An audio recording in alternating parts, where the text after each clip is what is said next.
Hello, I'm Frankie, And I'm Izzy. and we are part of the student organization Leadership Support Team, otherwise known as SOLS. Today, we will be focusing on giving you the information you need to travel with your student organization with tips on how to be successful throughout the video. First, why should you go through the travel process? For all official business-related student organization travel, even if the trip does not incur any cost to the student organization or university, travel must be pre-approved when you are going somewhere on a plane, you are driving your own car, pre-approval is required even if you do not plan on seeking mileage reimbursement, you are going somewhere on a different form of transportation, bus, train, etc., you are renting a vehicle, day trips outside of your home area. For example, if you are at the main Eugene campus and you are driving around Eugene, you don't need this. But if you are in Eugene and driving to Portland for official business-related travel, you need to fill these forms out. Retreats, conferences, or competitions, or you will be seeking a travel reimbursement. So, when should you start the process? Ideally, you want to start as soon as possible. You want to start at least 6 weeks in advance of the intended travel time. Deadlines are very strict with the travel process because they go through many departments at the UO, and many of the rules are set by the IRS. So what type of form should you submit? The intent to travel form must be approved before any travel takes place. The request to travel form provides detailed information about the trip. Both of these forms are required regardless of the plans of your trip. The next two forms are dependent on your trip plans. Travel reimbursement requests if you plan on seeking a reimbursement post-trip. This must be filled within 30 days post-travel. If it is a retreat, conference, or competition, you will also need to fill out the RCC form. So let's see a glimpse of what these forms actually look like. So first, one way to access the travel information is to go to the ASUO main site, click on Resources and Services, and then down here to Travel. This whole page has a lot of information that we cover in this video, so you can either use this as a form of information, or after watching this video, you could go straight to Engage, and then find the Student Government Engagement and Success page, SGES. Click on that, and then you scroll down all the way to View All Forms, and you can actually see all the forms right here for travel. And first, I'm just going to give you a quick glimpse into what they look like. This is what the intent to travel form looks like. This is what the retreats, conferences, and competitions pre-authorization form looks like. This is what the travel request form looks like. And this is what travel reimbursement requests look like. Next, we're going to go more in detail into the intent to travel form. What is the intent to travel form used for? It is used by ASUO recognized student organizations to identify your organization's intention to travel. This form is required for all travel-related activities, regardless of whether you use ASUO managed funds to pay for travel-related activities. This form can be found on the SGS Engage page under Forms, as we just showed. This form verifies that your proposed travel activity is allowable under the ASUO and university's policies. It ensures that students seeking to travel on behalf of their student organizations are aware of the complex policies and rules surrounding travel. A fun fact, aside from deadlines and a few other things, most policy related to travel is determined by the IRS. Things like per diem, mileage, reimbursements, cost of hotels based on the city, and more are all determined by the IRS. This form additionally collects data required by the university's travel management software system in accordance with federal law. The information collected in this form provides important location data in case of an unexpected issue or natural disaster, so that we can reach out and assist. This data is a required component of the CLARI Act, a federal statute related to crime reporting. What is the request to travel form? To receive approval of travel logistics, who is traveling, how are you paying for travel, etc., this can be found in the SGS page under Forms. The form requires approval of the intent to travel form and then ensures proper plans to pay for traveling have been made. For example, through the student organization budget, transfer of funds, or surplus, and that an estimated budget has been made. It collects any new data since the intent to travel form was submitted, like new travelers' information. It also approves the travel plans, the schedule, agenda, airfare, vehicle.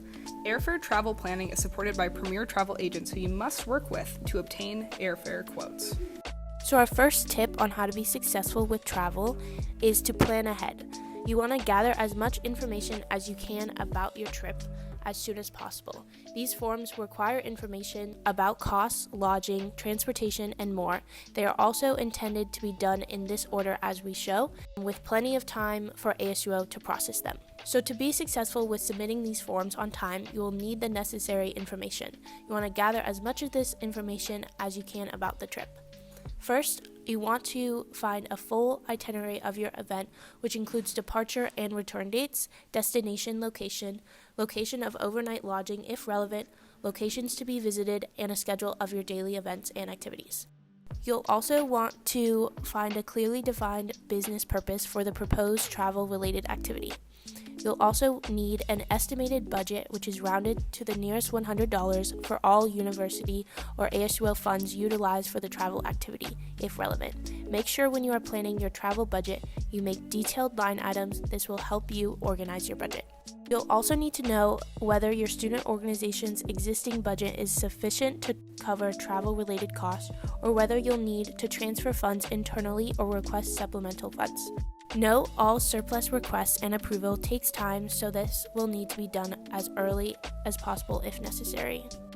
You'll also need to know information about which travel components are relevant to your requested activity, such as what type of lodging will be used if relevant and whether meals will be included. You'll need to know whether vehicles will be rented or personal vehicles used, have a proof of driver certifications for any individuals driving during the travel activity. This is typically over email. You'll also need a proof of van certification for any individuals driving a van during the travel activity. Typically, this is also over email. You'll need a signed personal vehicle use form for any driver using their personal vehicle during the travel activity. And finally, you'll need the data of all individuals who will be traveling on behalf of the student organization. This includes names, emails, student ID numbers, and cell phone numbers. Any additions and changes that are made as you get closer to the trip can be made, but it is important to get an initial list which is as close to accurate as possible. This brings us to our second tip. Create your own timeline of the travel approval process. Each student organization's trip may require different information gathered and preparation time. Deadlines vary by type of requests. It is useful to plan ahead because all travel requires advanced planning and pre-authorization. Now moving on to our third tip, you want to book airfare at the right time. Airfare can only be booked Monday through Thursday because airfare quotes are only good for 24 hours. Thus, you must submit the airfare requests by 2 p.m. on Thursday for it to be considered within that week. Here's our travel timeline. First, plan ahead as soon as possible, but at least 6 weeks ahead of travel departure, fill out the intent to travel form. And if your trip is a conference, retreat, or competition, fill out the RCC authorization form as well. Once approved, fill out the request to travel form. Various activities require this form to be submitted at different times. If travel-related costs exceed $5,000, travel activity which requires a service agreement such as charter bus rental or property rental, lodging for which any portion is paid with university funds, airfare for which any portion is paid with university funds, fill out the form at least 6 weeks in advance of departure. If your trip requires vehicle rental, including university motor pool, provided total cost does not exceed $5,000, RCC registration fees, providing they don't exceed $5,000, then fill out the form 4 weeks in advance. If you plan to request to use a personal vehicle, fill out the form at least 2 weeks in advance. Great, everything approved? Enjoy your travel. The last form is optional. The travel reimbursement request form is for costs out of pocket during the pre-authorized travel activities. It is required within 30 days of purchase. If you need support with the creation of a timeline for your student organization travel, schedule a one-on-one meeting with us. Lastly, for our final tip of the video, tip number 4, lodging rental planning takes time. You want to start the rental process as early as possible. Lodging rentals have a lot of requirements that may be challenging for students to rent. This may take additional time to find a rental willing to rent to your organization. Keep this in mind when planning your trip and opt for a different lodging location if you can. The 6-week timeline will need to start over each time you change the location, and you may need to move your trip dates to accommodate rental requests.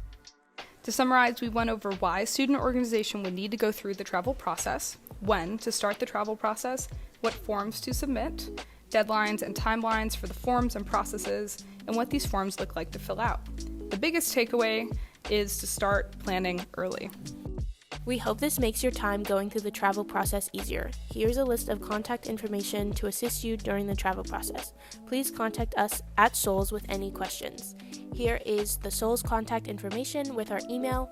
Our office hours are in CSI and EMU 213, and to find our up-to-date office hours, go to Engage or our Instagram at uo.sgas. Thank you.